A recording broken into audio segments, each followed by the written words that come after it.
Whilst rationally the sensible choice might have been just to lie down and wait till the buffalo left, Ringo had no such intentions. Something about Ringo, perhaps that look in his eyes, told the buffalo that he was about to do something. We, however, didn't think he got enough energy left to launch another attack. But how wrong can you be?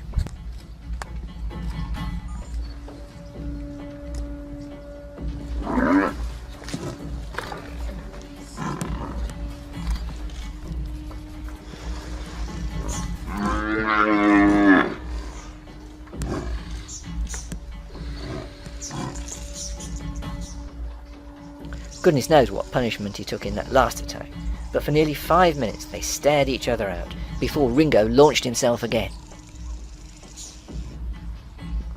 Out of our sight to the left, the rest of the herd were gathered, watching carefully what was happening. Except this time, seeing what was happening to one of their number, another bull came to join the fray.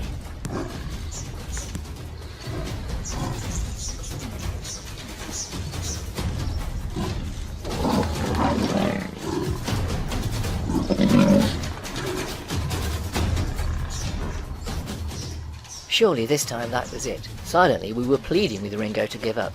He'd fought a good fight, but now was the time to stop. But Ringo had other ideas. This was a very personal struggle for him.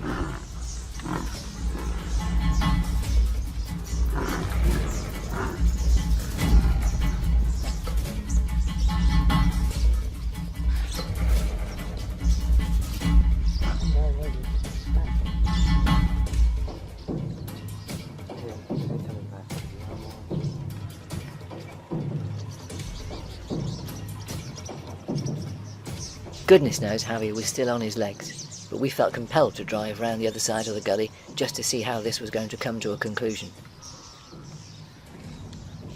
Whilst Ringo had obviously injured the bull, it was not so bad that he couldn't rejoin his colleagues, and they slowly moved away. A sad and somewhat grotesque sight were making their way down to the river for a drink. Judging by the speed at which they're walking, there's clearly no great hurry, and presumably no predators around either. But as soon as they get to the river bank, they change.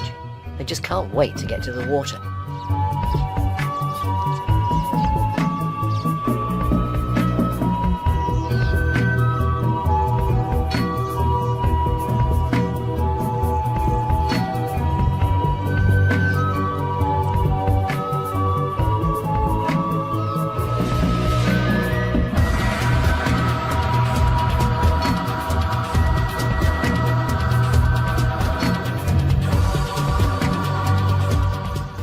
Even before the rest of the herd have actually arrived, the leaders are beginning to turn and make their way back. They can't rest for too long, it's too dangerous, and they don't really like sharing the same space as the hippos and the elephants.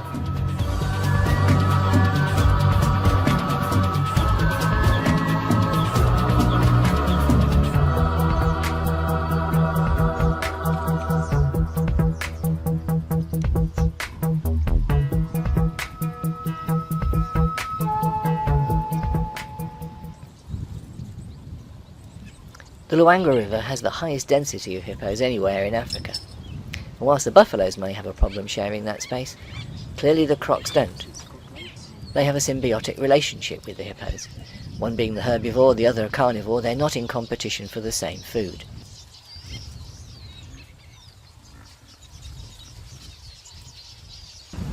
Back at camp, the heaving tummies tell you that the Mwamba pride are still resting, and they're clearly still very relaxed about their new temporary home in the ebony wood. This young chap, though, has been having a brush with a porcupine. He's still got a spine sticking through his fur. It probably won't do him any harm, but it'll be quite a... A buffalo had been taken down by Hyena. Actually, it was probably more likely that the poor buffalo had died from dehydration, and the hyena had simply found an easy meal. Although the ground was very dry, the sand was still quite soft, and the animal had probably got stuck, and with little energy left, had just not been able to get out again.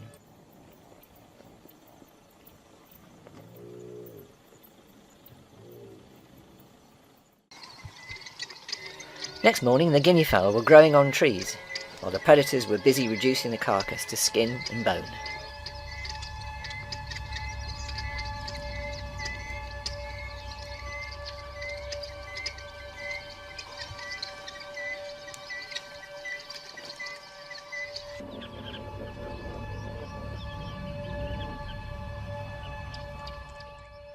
The hyena clan had obviously fed well the previous night, so all this one is actually carrying is a large lump of skin, but he's still not going to let the vulture have any of it. Totally surrounded by this rising mass of goodness knows how many qualia. It looked as if the bush was literally alive with them.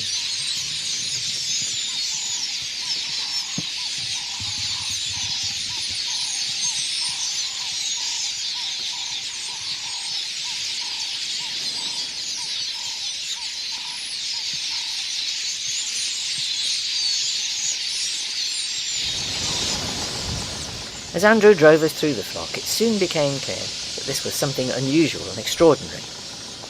We were being enveloped by hundreds, thousands, perhaps even 1 million birds, mesmerizing us with their flight and noise.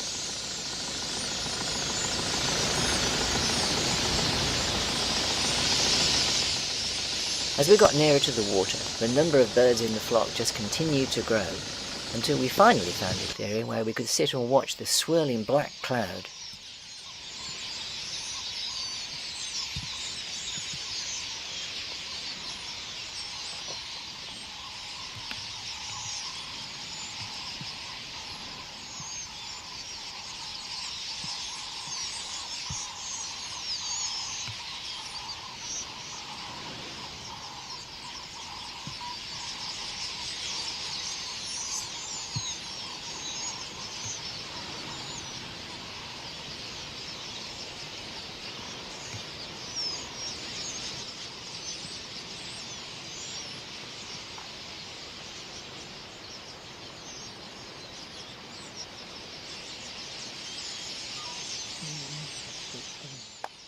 Even our guide at Hyena, who's been there some time, had to admit he'd seen nothing quite like it before.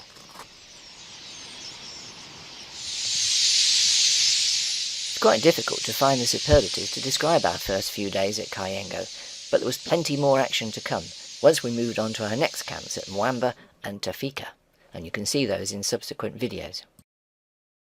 Without being observed. Inexplicable as it seemed, the answer was quite simple. He was simply going to walk up to them. But of course, as soon as they saw him, they did the obvious thing, sought safety in the water. Far from being intimidated by the cheetah, the Lechwe decided they had an opportunity themselves to follow him, and perhaps turn the tables, which is just what they did. Nearly back at camp, thinking the morning's activity was almost over, Relax suddenly spotted our male cheetah again, who was clearly walking with some hurt, when eventually he disappeared behind this tree into the long grass, and to our great surprise suddenly emerged with a reedbuck.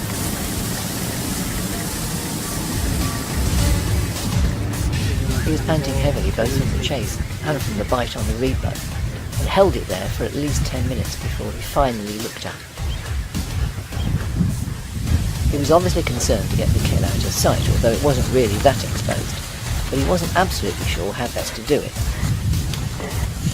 Eventually he gave up trying to lift it up to the mound, and decided to eat his dinner there and then, and that's where we left him to it. In the afternoon, now with our new guide, we set to find where it had got to, and it was at least 3 days away.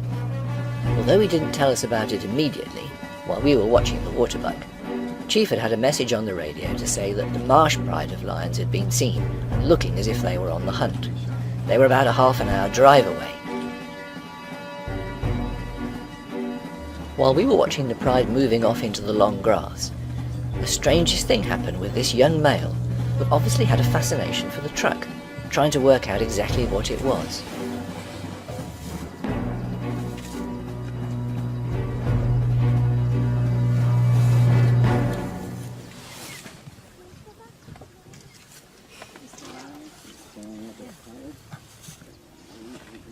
At various points during our game drive, Chief had been on the radio to a Nat Geo team who were locally filming this wonderful female leopard. The Nat Geo team had been very good at keeping Chief informed of exactly where the leopardess was, so that we could be fairly confident of seeing her. This was really important for us because they were filming in areas where we couldn't go.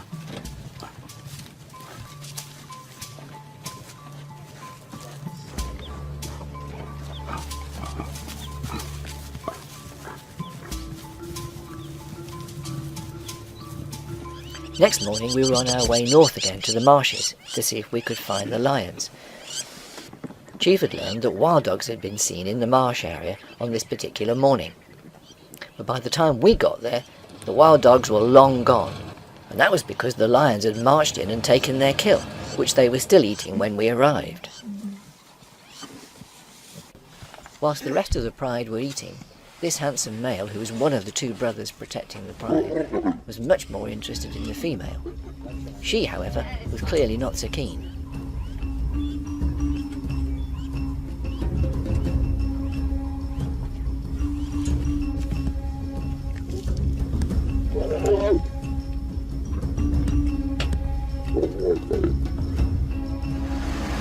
In the absence of water in the Savuti Channel itself, any remaining bulls are very much sought after territory. At first these two bulls looked as if they were just annoying one another, but then gradually things got much more serious.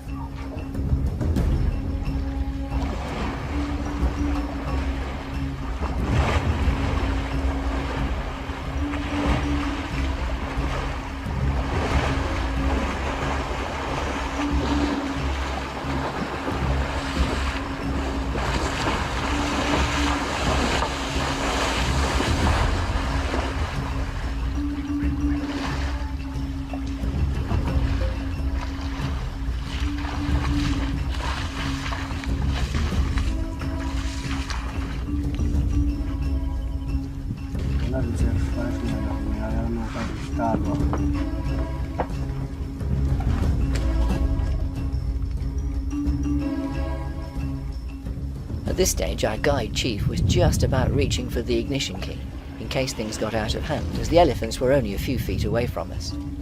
But fortunately calm returned.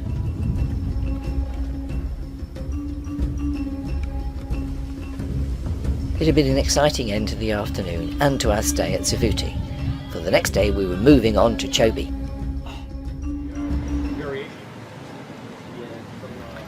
The last time we were at Chobe was in 2008, when we stayed at Machenji, just as we are on this trip. We were, however, very lucky on our first afternoon to find this mother and her two gorgeous cubs.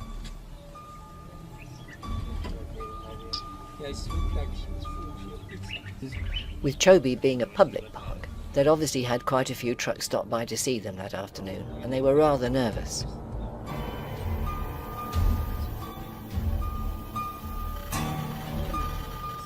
The arrival of a third truck was just one too many for Mum, and she quickly led them away to hide them in the thicket.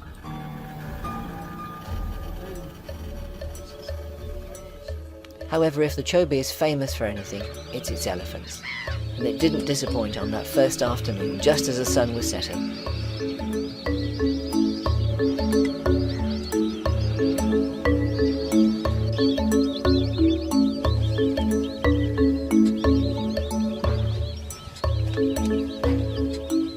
The plan for the following day was that we'd spend the whole day on the river, for which we had to travel back to Kasani to pick up our boat.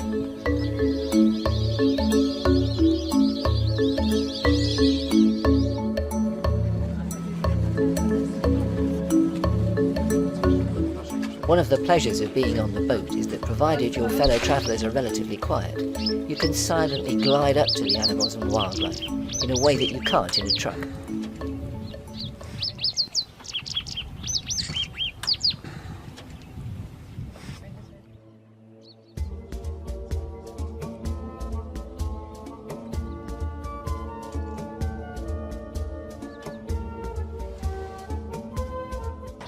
This bull elephant allowed us to get really close. Indeed, it was an excellent opportunity to watch how he was using his trunk and the dexterity he used in selecting what water he was actually going to drink.